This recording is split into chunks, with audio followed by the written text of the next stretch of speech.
Hi, and welcome to another episode of Startup Stories, where I interview the best and brightest startup founders and experts so you can be ahead of the curve with your own startup venture. This episode brings us together with Cédric Bollag from GlobalTechBox, a startup enthusiast, aspiring entrepreneur, blogger, vlogger, and future venture capitalist. Cedric hosts a weekly show called The Startup Show, where he showcases startups and investors from different industries and stages, reaching on average 650,000 impressions per month across all of social media. Cedric has a passion for meeting new, interesting people, which is one of the reasons he's been so persistent and has published over 160 video interviews with founders and investors. In this episode, I had the opportunity to dive into Cedric's world and ask him about his vision behind the Startup Show, how he started it all, and many more questions that were bugging me. We cover topics like his revenue model, the importance of delegating tasks, how he grew his audience to its current size, as well as other more private topics like his favorite books, for example. Having Cedric on the show was a delight, and I learned a lot from our conversation, which is why I'm super excited to share this conversation with all of you today. Enjoy!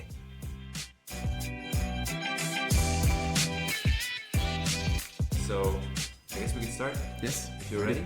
Always ready. Thank you, Cedric, so much for joining the podcast.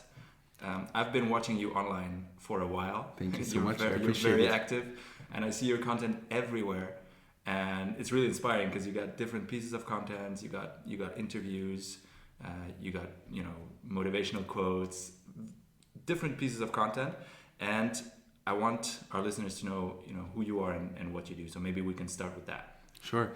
So my name is Cédric Bollag. Right now I'm 29 years old, and I grew up here in Zurich.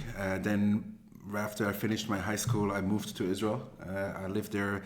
Originally planned was 1 year. I ended up staying for 7 years, and I would say it was there where I first was introduced to this concept of startups. I was really inspired by the local startup ecosystem, also based on the job I had back then. What was that? So first, right after I finished my bachelor's, I joined the venture capital fund for an internship for 3 months, and I was really inspired by all of the startups they got to see. So like the classic deal flow part, I wanted to be part of, which really inspired me to see all of like these entrepreneurs who really work on a vision that they see, how they see the future differently than the current status quo. And then I moved into a startup for half a year in the fintech space, which was also really inspiring, where for the first time I saw these two worlds of the technology and business colliding, and really seeing like how these merge and work together. That was really cool. And then in my job that I had for a little bit of a longer time was worked for a market research company, which is called AdKit, which is a subsidiary of Nielsen Research in Israel. And there I was really like kind of like the innovation scout, where we were looking for the latest startups that would help the top management, C-level people of the local banks, or more in the financial sector, to make strategic decisions on the strategy of their companies. And really like we were giving them the information and presenting them the information of what is going on. And that is kind of like where I would say the spark of this entrepreneurial journey started, where really like I discovered that like I really enjoy hanging out like with entrepreneurs who have a vision, as I said before, but also like have a spark in their eyes that you very rarely see in corporate world. I'm not saying you don't see it, but you see it much less. It's very hard to see, yeah. And that is something that like I just wanted to expose myself, and I then had like this urge to start something on my own. And starting something on my own back then, more or less a student, very low income. It was very hard, so I started with the blog, which I'm not sure if you're going to ask about this, but like that's how it kind of like started. Where I then started with a text-based blog, we called it back then. I mean, the name globaltechbox.com was already then established, but then we first had like a text-based blog series, which we called #StartupMonday, where I would pick a disruptive industry and present 3 startups. To cut the story short, it was really, really boring. No one read it. And it was just not my online voice. So very quickly I would hire a ghostwriter, which helped me to write it. So that kind of like showed me like, Cedric, this is not your voice online. And I then, started with videos, and from there on, the feedback was much better from my audience. Yeah, I can totally see that. The video is very engaging, and it's very nice to learn from people in video, and text is just a different type. It's a different experience. Yeah. So you started out with something that didn't work. How did you see that? From there you could go, okay, text doesn't work. What should I do? How did you decide to go to video, and how did you find out or realize that this was going to work for you? Mm-hmm. I mean, I always try to say, like, it's always a process, and it's very much connected to the gut feeling. And one of my biggest learnings was that I didn't speak to any of my target audience for the first 50 videos I did. And I think, like, if I did that much earlier, just asking what the people want, or like where people's attention is right now, then like I would have been able to make this decision maybe even earlier. Nevertheless, once I started talking to them, they said, like, yeah, I see, like, you're posting some stuff, but I don't really see, like, what's it about, which is kind of like the definition of, like, your content sucks. A nice way to put it. It's like kind of like, okay, like, I'm not looking or watching or paying attention to what you're doing. But like with video, again, like the moment like I started posting videos, even though again the quality of the videos, the first few videos, you can still find them on YouTube. If you scroll way down, you can find them.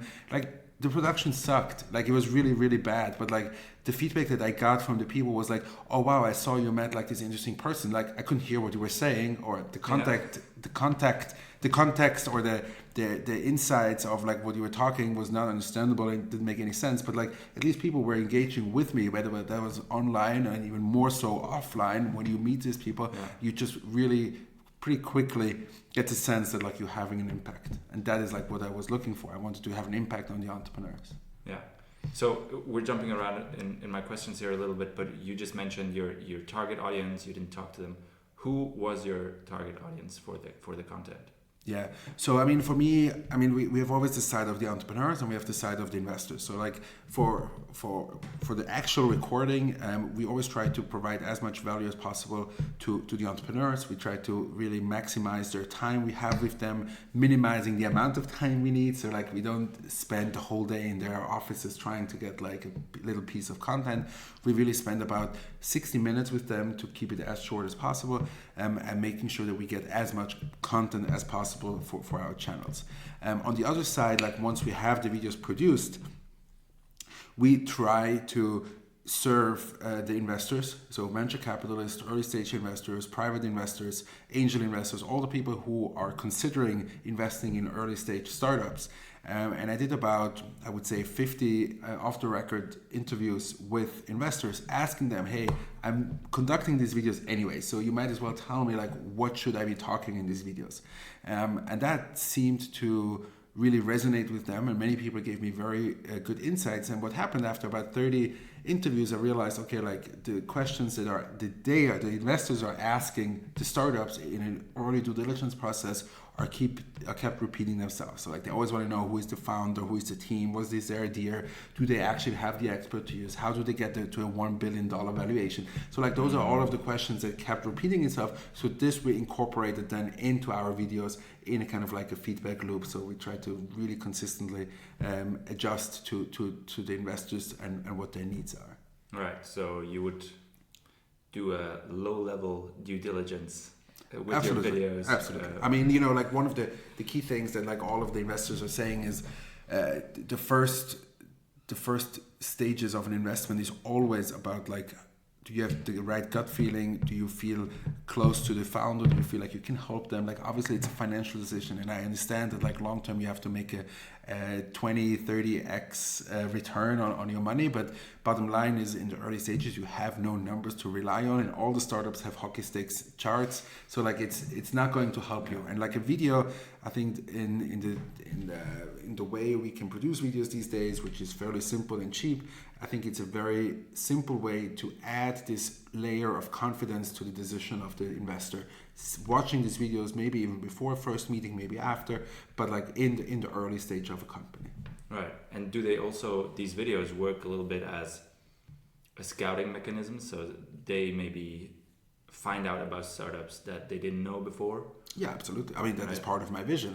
I'm saying like, you know, like if you look at the long term, like I hope that at some point, like, you know, people will understand that like the content of our videos should be at the level that they really feel like we maybe even do not have to meet them as a first meeting. We can go directly into skip the first meeting. I mean, it's not really That's a good realistic, vision, but I'm that's a saying good like vision. maybe we can get to a point where people say like, yes, because we watch this video and relying on the independence of this video, and let's say even if I put money into these companies, they understand that like it's either where I put my money or I have my honest opinion, then they will say like, okay, I want to get inspired by these videos for potential investment opportunities. Yeah, definitely. So you quickly talked about the vision. Maybe I quickly want to jump back to the beginning. What you do is you create content. And that is, in my understanding, a very long-term game. Yes. You cannot do that for 3 months. No. I mean, you can, but results It's will not be, gonna happen, yeah. nothing's going to happen. So for someone who's starting out, first of all, you need to know it's a long-term game. You need to commit to it. But then once you committed, what was your experience growing your audience? What did you do in the I don't know, maybe the first 6 months of doing video, that things that really had an impact? Yeah, I mean, you know, there's really no secret sauce besides patience. I think many people, I would say the most loyal subscribers, followers, whatever you want to call it, or people who watch my videos are the people that I had face-to-face, like meetings where we sat together and explained it to them. And then they like really started watching those videos and understand like what is the added value they can get from watching such an episode. But again, there's no secret sauce. I mean, like we had some techniques, like what we did. I can give you a couple of examples. Like before every show, we send out about 20 to 30 emails to shared LinkedIn connections that I have with the founder. And like this, number one, we get very insightful content. Like we get very cool information about people that you cannot find online. Number two, you interact with people that like are then maybe have never heard of you or are actually like following you and are happy to you know contribute to the shows. So like this is like one of the hacks that we use to really, you know, like for every show we have have about 20 to 30 interactions with people to like tell them about what we're doing. And from that a lot of it has happened. Like whenever like we then follow up, so like let's say you popped up as like a shared connection, I send you an email, you reply, say like, yeah, I have this question for this founder. And then once we publish the video, like I'm sending you another email saying like, hey, the video is now published. Thank you so much for contributing. So from this email, so many replies come, hey, like I really like what you do. Why don't we meet for coffee? Or like, I have a very good opportunity for you. Like, why don't we do this together? And so like, there's not really any kind of like, shortcut there. I mean, no, like you can use paid promotion, you can use Facebook ads, YouTube ads, Instagram ads. I think they work really well, and I think they're really underpriced, and you should definitely do it. But then it's more like a budget game. Then it's like, how much money do you have to invest into these ads? Exactly. That's definitely something. If you want to accelerate the process, highly recommend it. If you want to do more on the organic side, where it's maybe just your time that you have to spend, then I would highly recommend to cold email as many people as you can in a personal way. So never spam, never like, there's just no shortcut. Don't use MailChimp and... No, you can use MailChimp, you can use, but I'm saying like a personalized email is showing someone that like this person was chosen for a reason and not just because it popped up like you found that email somewhere online. Is so much valuable. I can tell you, like from the cold emails we send of this 20 to 30 emails is about 40%. So 40% reply, which is pretty crazy. Yeah. That's a lot. Yeah. So, okay, so that's a neat thing to do. And yeah, I want to emphasize the point you said, it's patience. Yeah, and it adds up, you know, like if you do one a week, so what I do is sometimes we skip a Monday for holidays, if Easter or whatever falls exactly on a Monday, we don't publish. But in general, let's say we get to 45 and you have, you know, 50 interactions for every episode, that adds up. And if you do this over 3 years, that adds up. Wow. That's true. That's true. You have been at it for 3 years now. Yes. Okay, so I think these content creation startups are super interesting. The question that a lot of people ask us doing the podcast is, how do you plan to even make money with it? How do you finance it, and so on? Mm-hmm. That was one thing I was wondering about you. I checked out your website. So there's you kind of offer your service or your knowledge and expertise in different ways. Ways. Maybe you can talk about someone who wants to create content for a group of people. What ways are there to kind of finance that? I mean, again, what I want to emphasize very, very clearly, when I started until today, I have not a sure picture of how we can make money with this, but I am certain that over time, the amount of impact that you have will be more and more valuable and recognized by people and companies. So even if I don't have a clear answer right now, we are trying different things. So we have different revenue streams. We have a long-term goal. So eventually long-term, I want to start investing in these startups. So I have a question about that too. Sure. I'm really excited about that. Okay. So long-term, I want to invest in startups. So if you're a venture capital firm, you have a very clear business model. You have a 220. So you take a 2% management fee and 20% on the carried interest. So this is not rocket science. Yeah, that's pretty clear. It just takes some time. And I, by the way, just in brackets, the reason why I decided also to start that, because when I spoke to all of these investors, they said one of the key things that you need as investors is to know the entrepreneurs and understand their language and speak to them and understand how to build a relationship as an entrepreneur. And when I started, I was a student, so I couldn't invest my money, I could invest my time, I could invest maybe in some equipment to get started, but in general, for me, it was important to build this network with the entrepreneurs and see how I can support them. Now how we make money. So I started, and then about a year, two and a half years ago, it got too much to do everything by myself. So I started adding people, team members from all around the world, freelancers that would help me. Back then, still no business model, and then slowly, my savings are going down. Right, so exactly. That's what I thought it was. So your savings goes down, so you have to say let's figure out how we can make money with this. So basically, I looked at my team and we brainstormed and we came up with the idea let's make the startup show framework that we sell to corporates. So we look at what we can do right now, which is we are focused on interviews, we're focused on the insightful content, and that's what we're doing. So we go to corporates and we work with them to create podcasts, to create video series. We only create video series because as you said before, we don't believe in the one-time video that goes viral. Yeah. I even turned down a very, very big corporate that wanted me to do a very big viral video. So I said this is not reality, this is not realistic. If it's about the numbers, then we'll invest money in YouTube ads and I can get you the numbers. But in general, I don't believe in one time. So that is one. And then more and more often, I'm fortunate to be able to speak in front of audiences, which I think is kind of a nice way to make some extra money. We're continuously looking how we can monetize the current team that we have to really make some revenue and make some profits to continue creating content. But I have to say, everything that we have been doing in this content creation space is because we started not knowing what to do. Yeah. So I really believe and I get so much feedback since I started communicating this notion of hey, no one has it figured out. Okay, maybe you have it figured out with the finances, the other guy has it figured out with the fitness, and the third guy has it figured out with family and kids.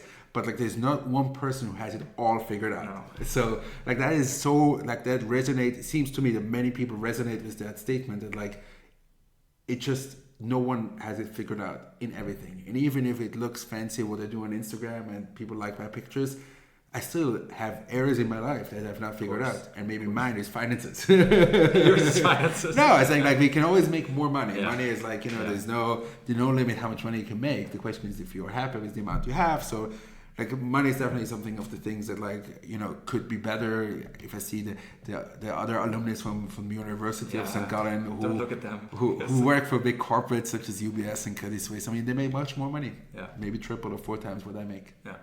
Yeah, definitely. Yes. But you do what you really want to do. Yes. Every day.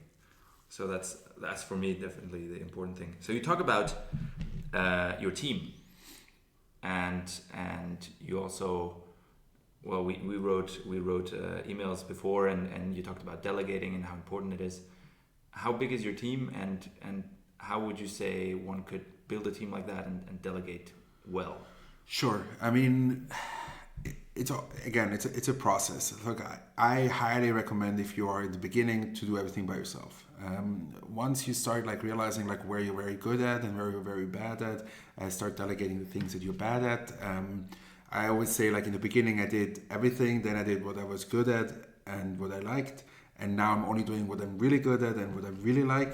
That is not because I just know where my strength is. So like, I think there's no point these days to like focus on the thing you're bad or weak at. So like, you really have to go for your strength.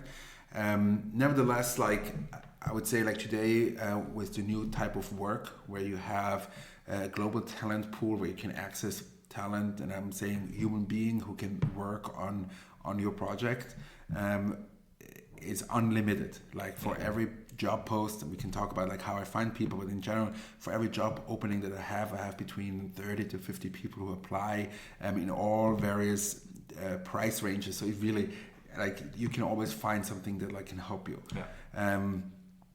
Now for me, we have 3 different type of baskets of people that we work with. So we have 19 team members who help me on a regular basis, meaning once a week at least. Then we have about 5 to 10 people who are, once I need them, like, for example, like web development, I just don't need this every day. So like, we have it like, let's say, on demand. And then I have another 25 to 30 videographers and photographers that have kind of like a pool of people that I've worked with at least once, more or less, I would say, very serious in Switzerland, and also like some other countries around the world, that I know I can call them and say like, hey, are you available? And then like, this is kind of like the way we work. So like, I kind of like manage this, and like now we started that like within the team that is working with me regularly to have sub teams. So we have the video team, we have the social media team. I have now 2 assistants who help me because I just can't, manage the emails and everything by myself anymore. It's like, so like, you just have to like try to find a way to organize yourself so like it can get as efficient as possible. Now the fun part about this is like, most of the tools we use are free. So like, yes, we upgraded my Google Drive to 2 terabytes, but that is like $10 a month. Then we use WhatsApp for communication. I use Upwork, freelancer.com, or Fiverr, like all of these freelancer platforms to find. So this is basically free. And then like you try to arrange it in a way, like we use Google Drive, but like the Google Sheets, Google Docs, like to organize the data that we have. So like, it's really very, very cheap to start. I would, my guess would be the most expensive part is the people. Although I don't know, you don't hire the 19 at the same time. You just have a pool. So we have only freelancers. So we don't have like, I don't have anybody who is like employed by me. I have people. All the people are contract based. So like they on a project, usually on a project. Some of the people, like for example, like assistant, it's very hard to pay like per meeting schedule. So like, it's per hour. But in general, like it's all by project. Yes. Okay. That's a lot of people. That's a lot of dots to connect and times to manage. It is. But I think like, if you find the people that are not only passionate about the project, but also like are eager to work exactly on what they want to work on. So for example, like one of the first questions I ask in every interview, in brackets over WhatsApp and writing, because that's how I'm going to communicate with them, is like, where do you want to be in the next couple of years? What do you like to do? And if they're telling me like, oh, I would love to do audio production, but they applied for video, then I will not consider them for video. I will not, because like, this is not, even if they have the skills, I would not. And that I think like has been working very well for us. So I don't look at CVs ever. I just talk to the people and see like where they want to be, what they want to do, and that usually works really well. Even if maybe in the beginning, like they need more time to learn and acquire the skills, it is just much better experience over the long term. I think it's a very good question. For people should ask that more in interviews. Yes, I only ask like where they want to be, and if this answer aligns with what I'm looking for, even if it's not the specific job then I will consider them. The thing is, that's super good because you also help them get there, because you give them the opportunity to build up the experience. Yeah, not only that, like, we had many people who within the team came up to me and said like, hey, like, I know I've been doing social media for now, but like, can I not help you on the biz dev side? And I said like, for sure, like, why not to add to your tasks? And like, that is totally fine with me. Like, I don't need you to have a Harvard degree to help me find like potential leads. Like, I can show you how it's done, and then we can figure out maybe there's a better way. Yeah, for sure. So before jumping into the I got a few personal questions. Sure. I'm really curious about your vision. Mm-hmm. So it says aspiring venture capitalist on your website. Tell me a bit more about that. Why that, and how are you planning to get there from here on out? Sure. I mean, basically what fascinates me about like entrepreneurship is like dealing with the entrepreneurs themselves, like understanding like where are the pain points, like what do they need, how can we assist them in the process. And everybody talks about the process, but the process is not much more than like how are you handling the bills, how are you handling HR, and like all of these different things. So it's not so much that like you want to be there, like it is more about like really being there in the moment when it's about an emotional decision or it is a hard decision, or like really trying to guide the people so they can make their own feeling. I really, really deeply believe that an entrepreneur will always make the better decision than the investors. Not specifically in the early stages. I'm not saying like maybe later stages when we go towards private equity is a different story. But in general, in the early stages, the entrepreneur is probably the only one who has spoken to as many customers as no one else did. So like he will probably have in his gut feeling the right answer, but that's not always so easy to come up with. So like if you want to do this at scale and you want to help people, you have to start investing, because if you do it by yourself all the time, that it's just not scalable. But like if you can be part of people's process and see how they grow and make their vision come a reality, that is something that fascinates me every day. Whether they reach the actual vision or they have to change it, but like really people who are passionate about working on this. So the way my theory is, or my thesis is, what we decided is like, if we feature the best people on the show and we can prove to potential GPs, general partners who would invest in my fund, that we have access to these people. So like we have access to the people who will then create the $1 billion companies. I believe it will be quote unquote easy way to raise the money for a smaller fund. A smaller fund can be anywhere between 20 and 50 million to really invest in the early stages of the companies. How we are going to get there, I don't have all the answers. I do know that we have spoken to a significant amount of people to validate this thesis, if this is something that like makes sense. And the obvious answer is yes, but like you haven't put your money yet there, so like it's not really the same making a video as making an investment. But nevertheless, I really believe in the future that like venture capital, the way it is today, will change significantly. I mean, like it's an industry that established itself in the 1990s, so like there's time to also for venture capital by itself to evolve. So you see various ways from AngelList to equity crowdfunding, all types of ways like how venture capital will evolve. Even maybe you're going to crypto is also like maybe an interesting way how to kind of like make early stage investment liquid. So like there's all the different aspects, but like I haven't really seen anything that brings it all together, and it doesn't need to be only one player in the market. So like that's where I see ourselves. And like I think if we can build up this pool of investors that are inspired by the videos, or have to renew, that are inspired by the videos, then I think it's going to be good timing to actually make this VC come true. Okay, cool. Yeah.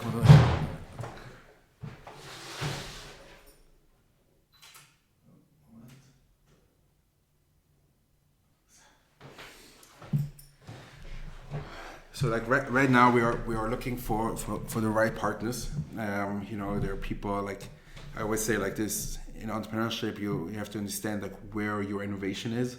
So like if I want to set up a fund, I don't have to be innovative how I deal with the regulator.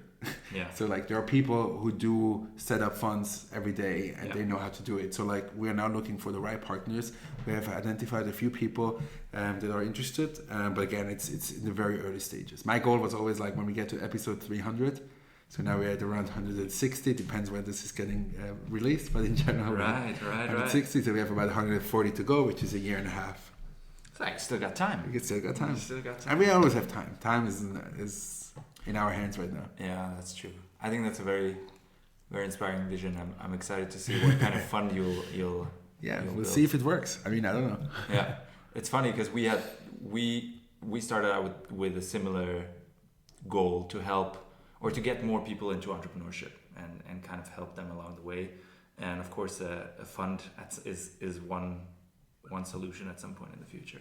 Great. So that's. I mean, we need more, specifically in Switzerland. I think like there's not enough, exposure for the entrepreneurs. So I would say went to a couple of I don't want to call it competitors because it's an ecosystem, but people who do very similar stuff to me, but nothing specific yet for startups. Yeah. And I told them, hey, we need more of content about entrepreneurs. If we want to foster entrepreneurship, if we want to show, then we have to show the cases of success, of failure, both important, but also about the process itself. Yeah. People, that's where I want to be. I want to be in the process. I don't want to be the people who only succeed and then only fail, because I think both sides are too extreme. Yes. I want to be in the middle of being part of the journey. Yeah.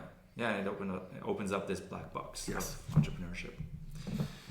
So, I got some questions that I asked you before. Yes. If you answer something different, that's totally fine as well. So it's not a test. I was wondering, what's something crazy that you believe that most of the people around you don't believe? Oh, what did I answer?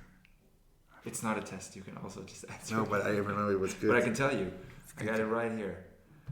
What's something crazy? Serendipity is real. Yes. So you believe that, random good things happen. Yeah, I mean, the randomness I think is overrated. But I was saying what I do think is that most of the good things that happen to me in business life, excluding now family life, many good things have happened. When I say business life, have happened to me because of random occurrences, of random meetings of people that yes, you go to a conference but you don't know who you're going to meet there, so you put in an initial effort and then things just pop up and you don't know where they're coming from. So I'm not saying this is the reality for every single day. Most of the times you still have to chase the opportunities. I don't want to give I don't want to say it's opportunities just come in all the time. I'm saying some of the opportunities that I had, whether that's, for example, meeting with Stevie Wozniak, co-founder of Apple. That was a cool. That was that was pure serendipity. That was there was so much had to come together. A friend of mine who has been watching my videos, he invited me. He said to me he can't cover flight or anything. He even said to me I can't promise you're going to meet him. Yeah. So I'm saying okay, I know I'm flying to Vienna. I know I might be able to see it, but it might be that I'm just flying to Vienna and flying back in the evening, not seeing him. Yeah.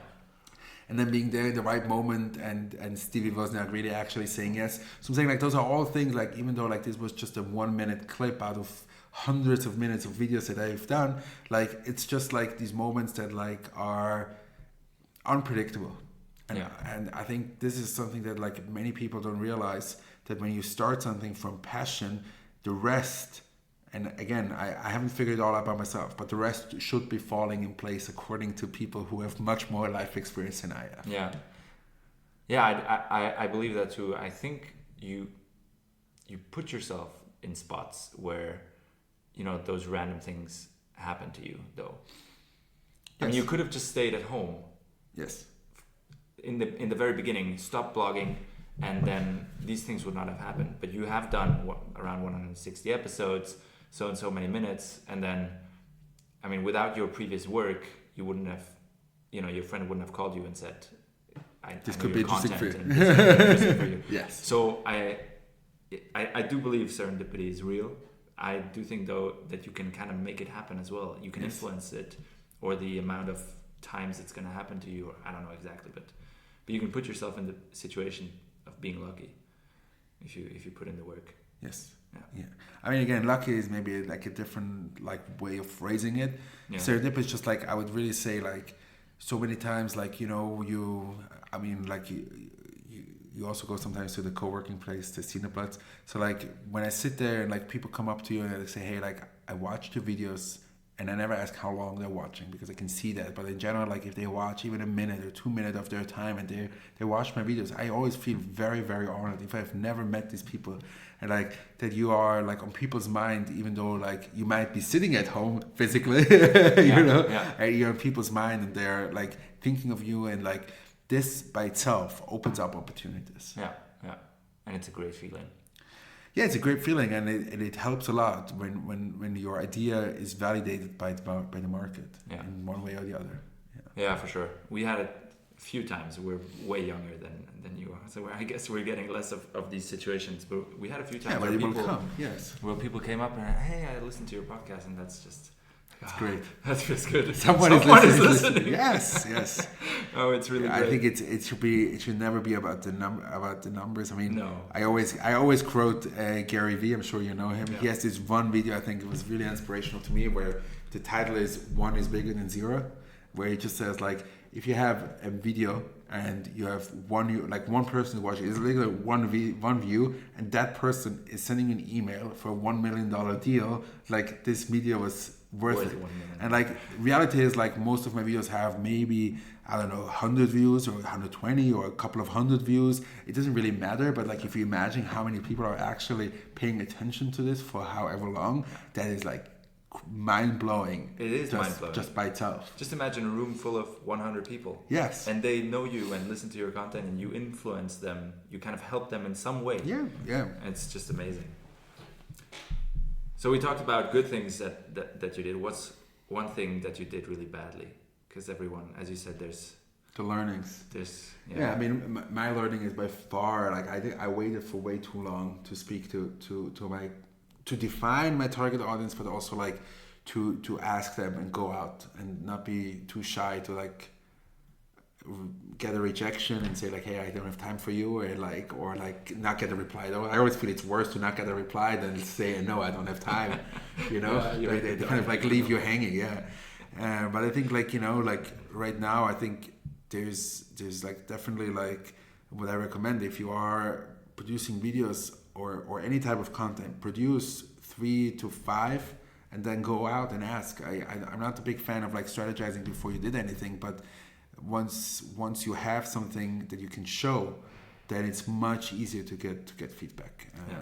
If you're Instagram and you want to do pictures, then maybe 2-3 is not enough. Then do 20. But like if you are doing videos or podcasts, I think after 2 to 5, you can definitely go to people who are in your target audience and say like, hey, look, I did this. I want to continue this. Can you like maybe have 5 to 10 minutes to talk to me about like what you're interested in? And that's it. And I would say so many people that you have not expected that they would say yes, they actually say yes. Yeah, you get surprised. It's a numbers game. If you send out 50 emails, you will have 5 to 10 people who will say yes. Definitely. Yeah. If you send out 2, then the likelihood that both say no, then is rather high. Then you got to ask yourself, do you really want to do it? If you just send out 2. Yeah. We're working on a startup ourselves, and we're really impressed by how open people are to help and give 10-15 minutes. Yes, and absolutely. So it's really worth it. Do you read books? Yes. What's one book that you would recommend to entrepreneurs?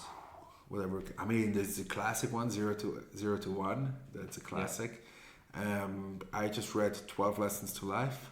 From Jordan Peterson? Yes. I never remember the author's name. I bought it. Is it good? I mean, it is overall very good. I think I wouldn't agree with all of the lessons that he had.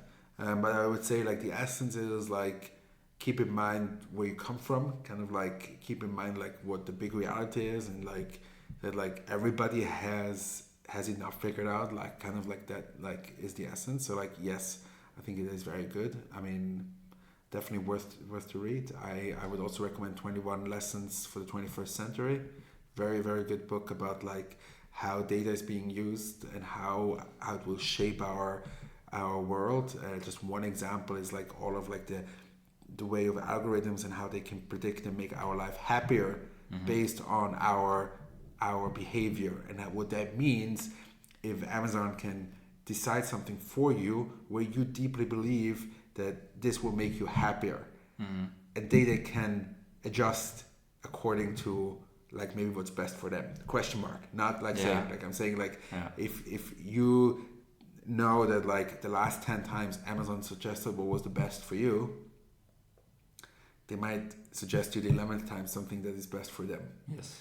And that is like a very interesting perspective that is worthwhile just to put a thought into it. Yeah. Noah Yuval Harari, he wrote 3 books: Homo Sapiens, Homo Deus, and 21 Lessons for the 21st century. I read all 3. I think that one was definitely the best.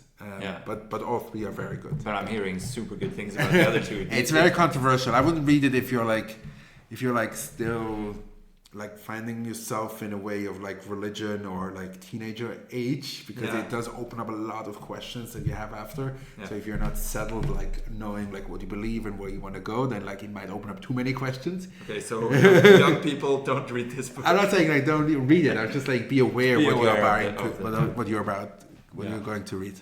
Okay, let's see what it'll do to me. And it made me think a lot. Talk to my wife about it, but it's good. Like that's what should be. Awesome, Cedric. So much. Thank you so much for. I appreciate your time. Thank you so much for taking the time. I really appreciate